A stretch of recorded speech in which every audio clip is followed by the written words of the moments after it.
Praise be to Jesus. We thank God for his mercies. We've been unpacking the subject of coming out of debt. And we started with the first Kings chapter, our case study, second Kings, chapter 4, verse 1. The wife of the prophet came to Elisha. She had an approach, something her husband didn't do. If the solution was there, why didn't her husband approach Elisha for direction? So in our last session, we said you need to consider yourself and see that you have skill, you have potential. Because Elisha asked her, what do you have? She said, I have nothing except a jar. That very thing she thought was nothing was the very thing the man of God used. So God has given us potential. We need to go inside us and discover.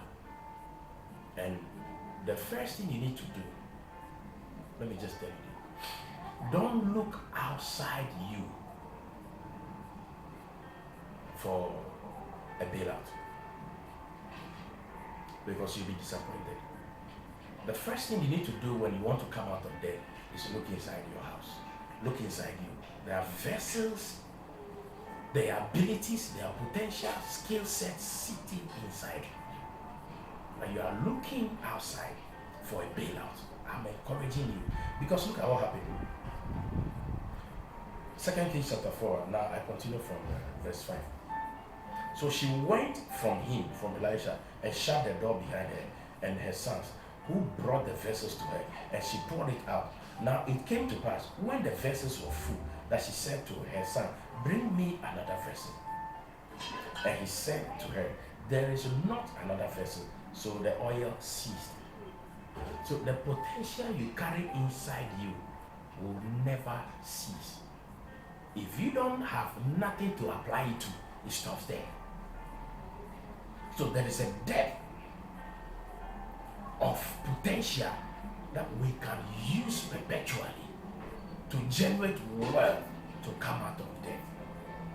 Verse 7. Then she came and told the man of God, and he said, go, sell the oil and pay your debt.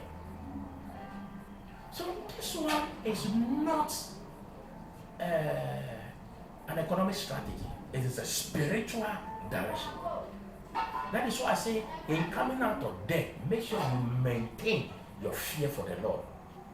Don't leave church. Don't leave prayer. Don't leave fellowship. She approached a man of God. Go and sell the oil and pay your debt. That is one. And you and your sons live on the rest. So two things. She had enough to pay for her debt, and she had enough to live on. What am I trying to say? I'm trying to say the answer is in your house.